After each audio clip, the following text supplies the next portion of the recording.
On va parler de la Citroën C3, donc 2024, qui est aussi la IC3, et qui vient, entre guillemets, défier la Dacia Sandero Stepway, qui est aujourd'hui, on va dire, la référente.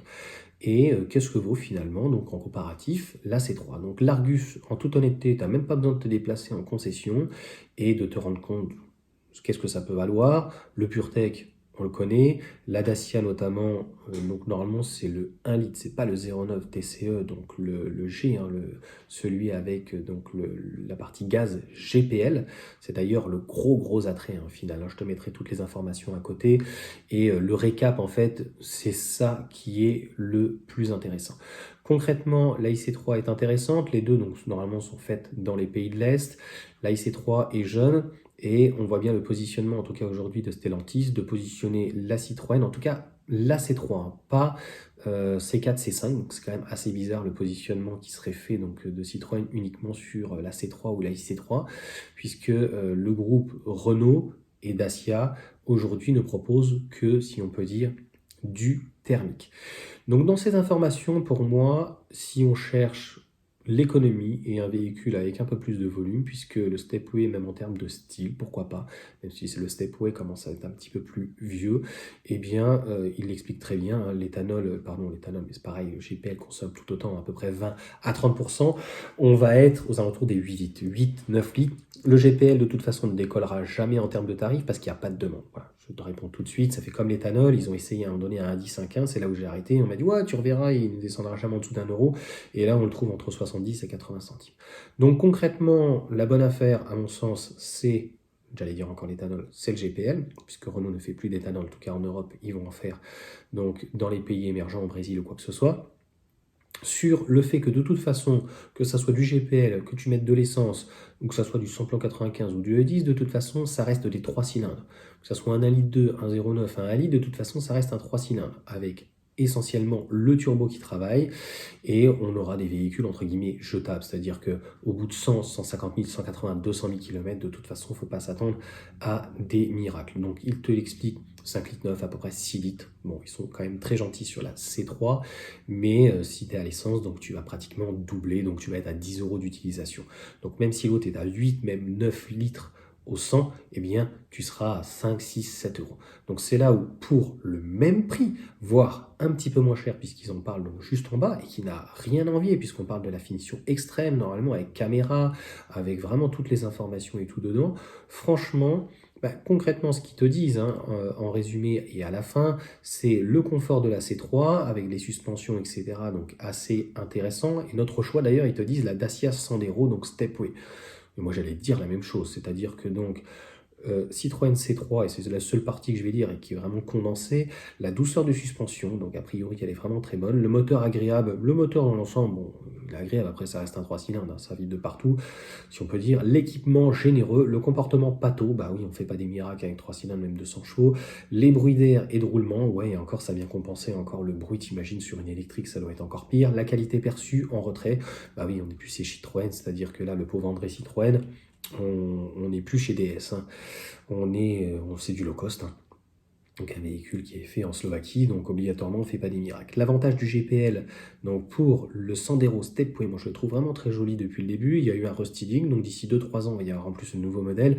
Je pense qu'il va tout cartonner et certainement peut-être, on l'espère, en électrique enfin.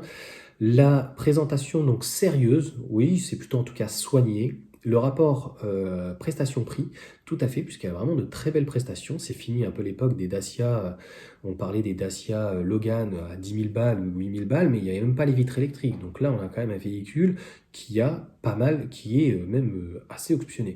On regrette la suspension un peu sèche, ouais, c'est bizarre, alors que franchement, on est sur une base, si on peut dire, de Clio, donc c'est plutôt, donc ça prouve que c'est des suspensions, c'est peut-être pas la même qualité, en tout cas pas les mêmes marques.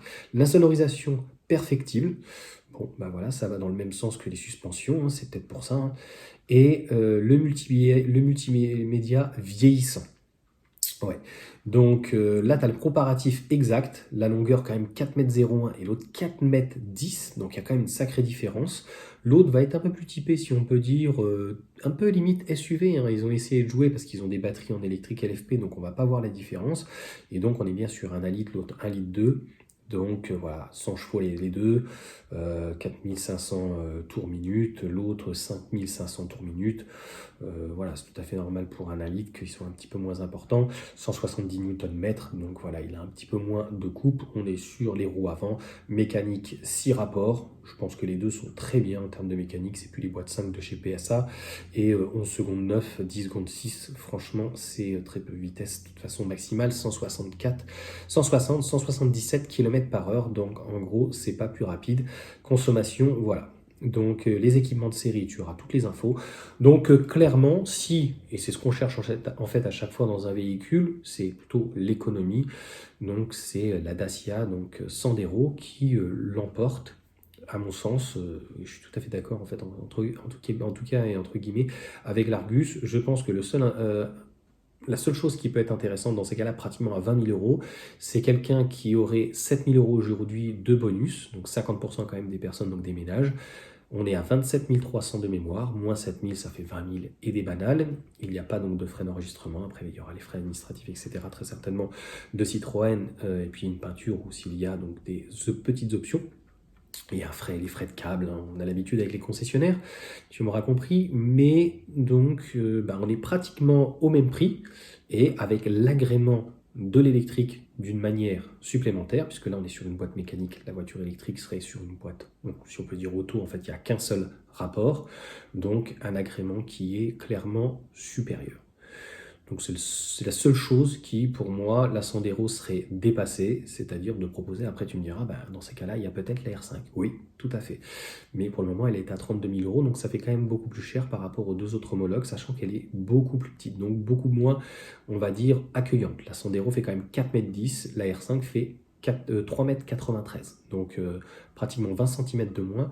Il n'y a pas que le coffre, il y a l'habitabilité pour le coup aux places arrière. Voilà en tout cas pour cette vidéo, je pense avoir à peu près tout dit. Si tu as des questions, n'hésite pas. J'avais déjà fait beaucoup de vidéos, alors je les mettrai peut-être, hein, souvent j'ai la flemme, dans le descriptif. Au pire des cas, tu tapes Johan en VE et j'avais fait donc un comparatif sur la C3 et la IC3, et j'avais donné pour le coup mon avis.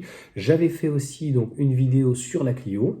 Et on revient toujours en fait au même avis, c'est-à-dire que quelqu'un qui fait entre 10 et 20 000 km, et bien à mon sens, le GPL c'est très bien, 6 ans, 120 000 km c'est plutôt tranquille, et puis après c'est un véhicule qui va plutôt bien vieillir, mais encore une fois, hein, avec des moteurs de façon 3 cylindres, ça reste plutôt jetable. Et après, donc j'avais fait aussi plus sur de l'électrique. Est-ce qu'on choisit une R5, après on attendra donc la version en tout cas d'entrée de gamme, ou est-ce qu'on garde, donc pour le moment c'est pratiquement les seuls encore à proposer un diesel, c'est la Clio avec ce excellent 1,5 litre DCI.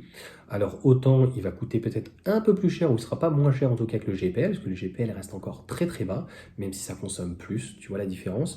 Mais le diesel reste en 4 cylindres, donc on a un véhicule quand même qui est beaucoup plus fiable, là où le GPL, et d'ailleurs ils disent pas dans la vidéo, c'est que le GPL aura un entretien un petit peu plus important, puisqu'il y a deux réservoirs. C'est l'inconvénient par rapport d'ailleurs à l'éthanol, c'est que, et un avantage aussi du GPL, c'est que tu démarres en fait avec l'essence, à froid ou à chaud, donc obligatoirement tu n'auras pas entre guillemets de raté à l'allumage, et après donc tu passes sur le GPL. Par contre, il faut quand même de temps en temps utiliser l'essence, donc normalement c'est comme à l'époque, hein, je pense que tu as un bouton quoi que ce soit pour utiliser éventuellement GPL et l'essence. L'avantage aussi que ça peut avoir, c'est que quand tu remplis les deux réservoirs, tu as beaucoup plus d'autonomie, donc ça aussi ça peut être très intéressant. Mais on reste quand même sur des moteurs jetables, que ce soit un 1,2 litre, un 1,5 litre, un 0,9, le TC, tout ce que tu veux, des 3 cylindres, c'est pas fait pour faire 200 000 km, contrairement au 1,5 litre DCI, c'est vrai, qui, je dirais pas qu'il est increvable, mais presque 200, 300, 400 000. À un moment donné, de toute façon, il faut bien que ça soit recyclé. Quand on fait 20 000 km par an et que sur 20 ans, par exemple, ça fait déjà 400 000 km, à un moment donné, la caisse elle commence à vieillir, elle est rincée, et c'est la déchetterie, j'allais dire. C'est la casse. Voilà. Il faut un véhicule qui roule, c'est bien qu'il roule tout le temps, mais plus il va faire de kilomètres, plus il va s'user. Donc, il vaut mieux un véhicule finalement qui fasse peu de kilomètres et de temps en temps sur la semaine, et qui peut durer dans ces cas-là longtemps, dans un garage bien conservé. Maintenant, un véhicule qui reste dedans ou à l'extérieur, clairement, si tu commences à faire beaucoup de kilomètres, de toute façon, tu feras pas de plus de 200 000 km très certainement avec le PureTech, ni le GPL, et c'est pas le but, hein. Le but, c'est d'amortir par rapport à un autre véhicule pour, en fait, et finalement, une même gamme. Voilà pour cette vidéo, tu me diras ce que tu en penses, et finalement, est-ce que le choix, c'est pas peut-être un autre véhicule, la Clio, c'est vrai notamment en DCI, qui est quand même assez intéressante, ou, je ne sais pas, une R5 en électrique.